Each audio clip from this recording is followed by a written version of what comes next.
우리 하나님 말씀 열왕기하 2장 15절에서 25절 말씀을 같이 봉독을 했습니다. 이 말씀 가지고 엘리사의 시대라고 하는 제목으로 하나님 말씀 증거하겠습니다. 엘리야 선지자의 시대가 가고 엘리사 선지자의 시대가 왔습니다. 우리가 이 말씀 속에서 보면은 엘리야가 해오리 바람을 타고 하늘로 올라갔다, 이런 기사를 저희들이 보죠. 죽지 않고 하늘에 올라갔다, 이렇게 이야기를 하는데, 그만큼 특별한 사람이었다, 특별한 인물이었다라는 것을 우리가 알 수 있죠. 그리고 제자들이 시체를 찾으려고 사람들을 50명쯤 보내서 한 3일간 찾았지만 못 찾았어요. 그 말은 뭐냐면 엘리야의 시대가 완전히 지나갔다. He is gone. 그러니까 그를 찾지 말아라, 그런 뜻이겠죠. 엘리사의 시대를 알리는 사건이 오늘 두 가지 사건이 일어나고 있는데, 첫 번째는 여리고 사건입니다. 거기에 문제는 뭐냐면 물이 나쁨으로 토산이 익지 못하고 떨어지나이다, 이렇게 이야기를 하는데, 물이 나빠서 토산이 익지 못한다라는 것은 두 가지 의미를 가지고 있습니다. 첫 번째는 물이 나쁘니까 당연히 농사가 잘 안 된다는 그런 뜻이고요. 두 번째는 짐승이라든지 사람의 불임을 이야기하는 겁니다. 그러니까 짐승이 새끼를 잘 낳지 못하고, 그리고 사람이 아이를 잘 낳지 못합니다. 그런데 그것이 다 이제 물 때문인 것 같다, 그렇게 이야기를 하죠. 그래서 엘리사가 가가지고 소금에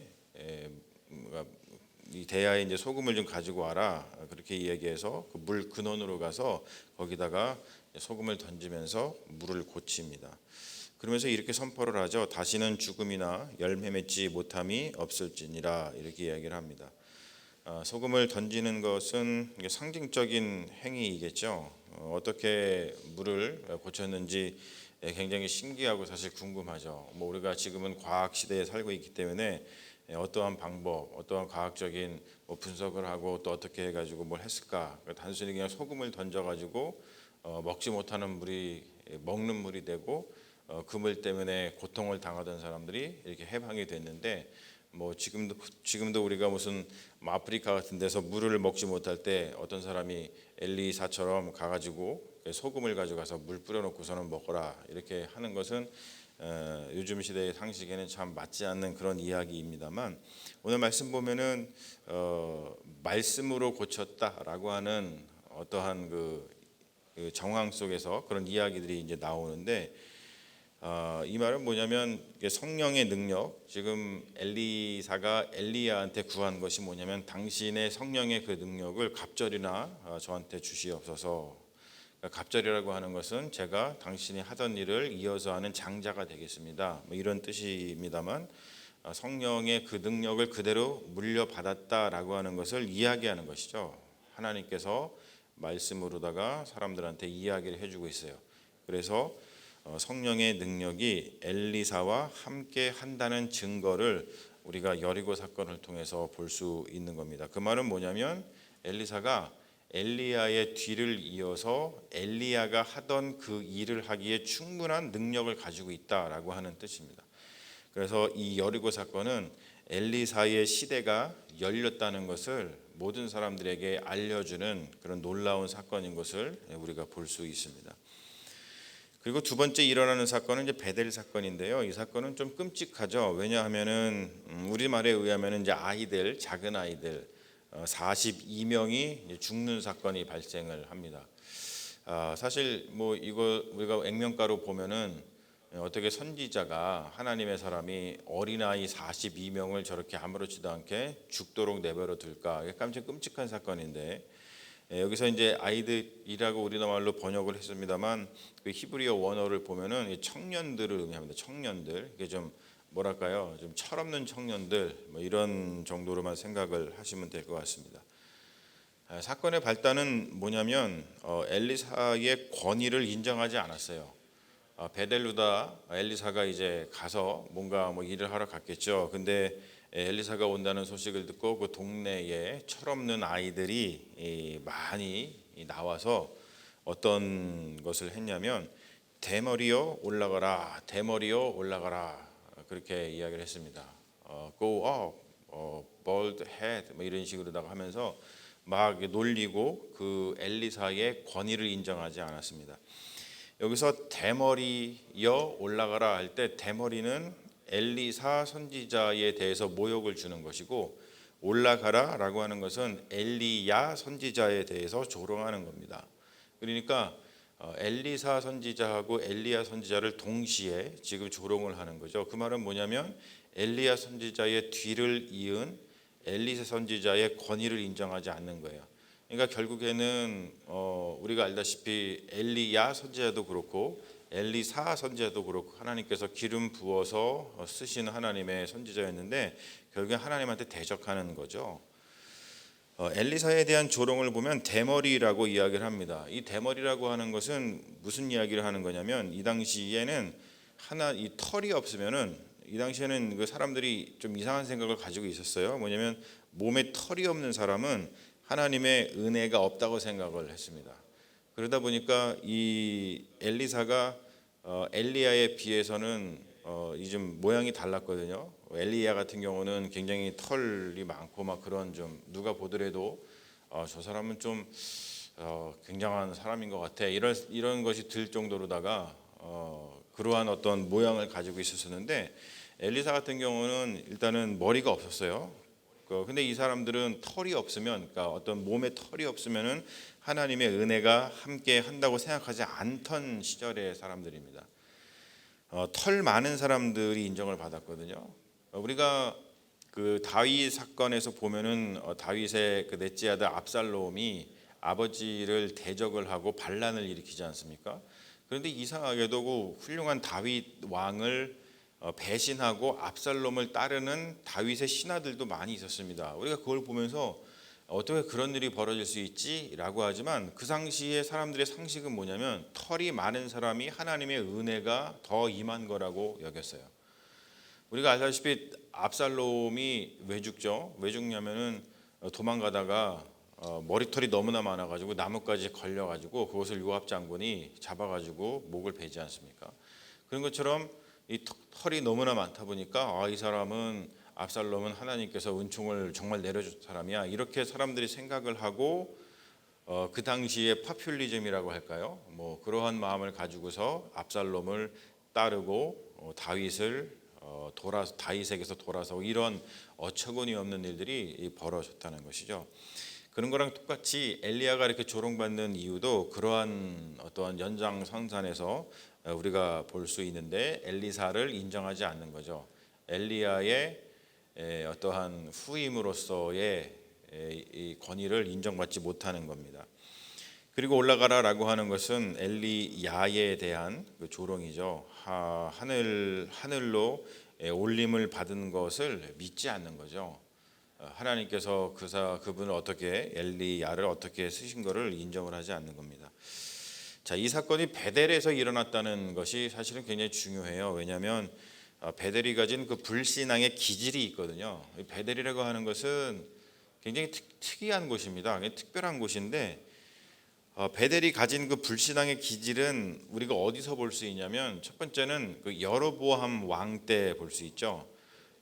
이스라엘이 북이스라엘하고 남유다로 나뉘고 나서 북이스라엘은 여로보암이 우리가 왕이 됐잖아요. 그래서 첫 번째로 한 일이 뭐냐면 베델이라고 하는 곳에 금송아지를 만들어서 세운 다음에 거기서 사람들이 그 금송아지에 절하게 했습니다.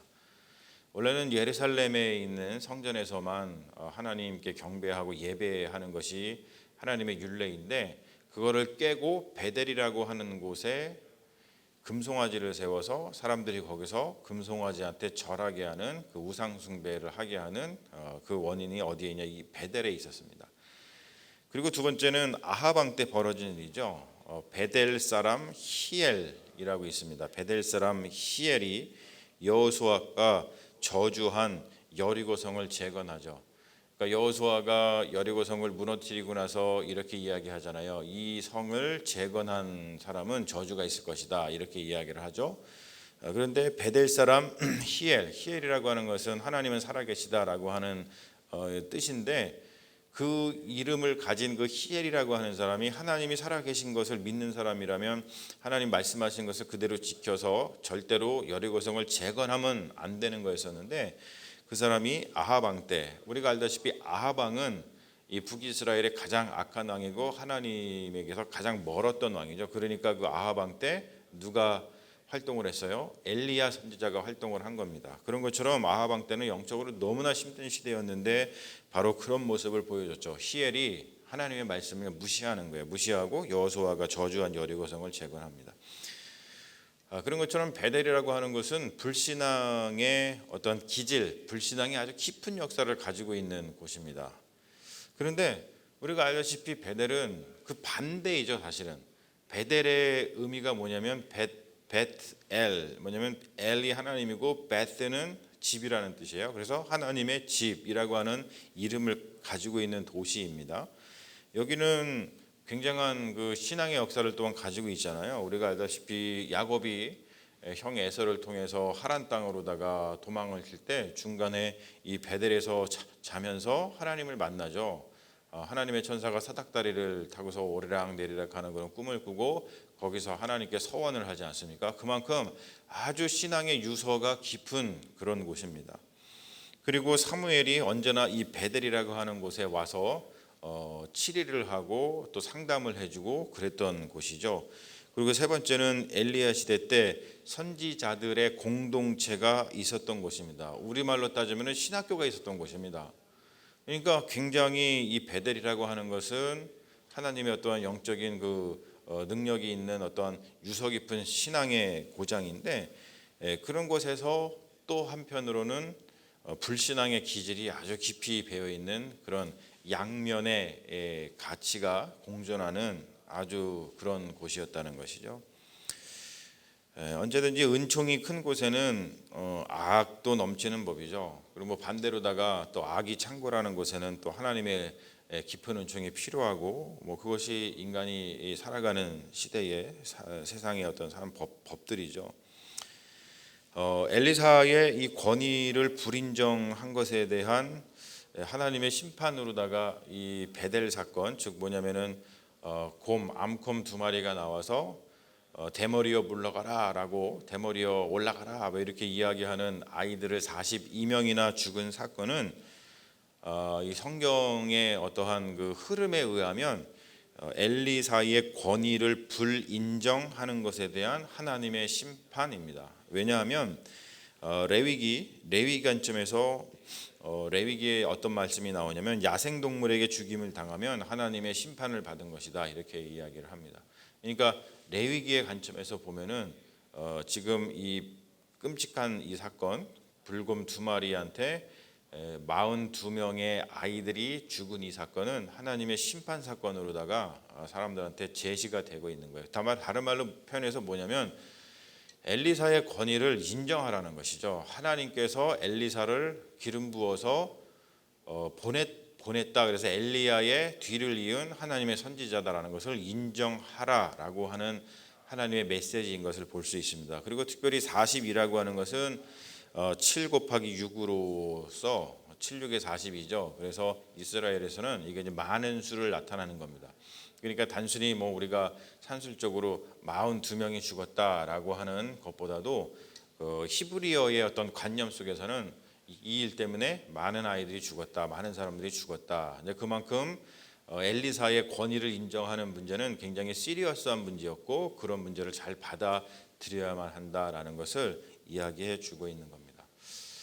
자, 여기서 바로 이제 이 두 가지 사건, 이 두 가지 사건을 통해서, 여리고와 베델 사건을 통해서 우리가 알 수 있는 것은 뭐냐면, 엘리사에게는 여리고 사건에서 있듯이 능력이 있어요. 능력도 있고, 그리고 베델 사건에서 보듯이 뭐가 있어요? 권위가 있는 거예요.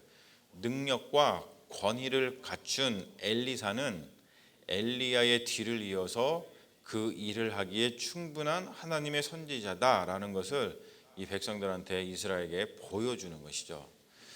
그러면 어떻게 해야 될까요? 당연히 이제 엘리사를 선지자로, 하나님의 사람으로 받아들이고, 그를 통해서 사람들이 하나님의 말씀을 듣고 또 그의 예언을 통해서 하나님이 무슨 말씀을 하시는지 청종을 하고 그리고 그와 더불어서 하나님의 나라를 잘 세워나가는 것이 이스라엘 사람들의 어떠한 의무, 어떤 신앙의 의무, 그리고 또 그를 통해서 큰 복을 받는 복의 통로 이런 것을 얻게 되겠죠. 능력도 있고 권위도 있고 이제 엘리사의 시대가 열렸습니다. 그 말은 뭐냐면 이제 하나님께서 엘리사를 통해서 역사하실 것을 기대해야 된다는 거죠.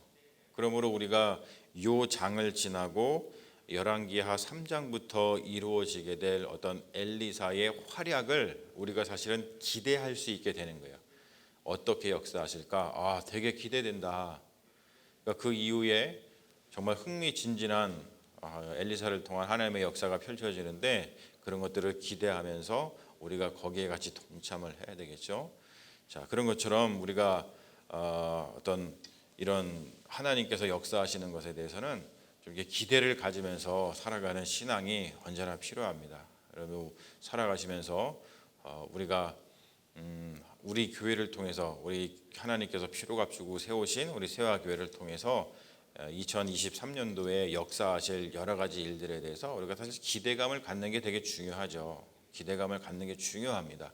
아무런 기대가 없을 수가 없어요. 왜냐하면 하나님께서 분명히 역사를 하실 거기 때문에 우리가 같이 이런 말씀들을 마음속에 품고 하나님이 우리 교회를 통해서 하실 그 역사들을 기대하면서 우리 같이 하나님의 은혜를 누리는 믿음의 자녀들 되시기를 주님의 이름으로 축원합니다.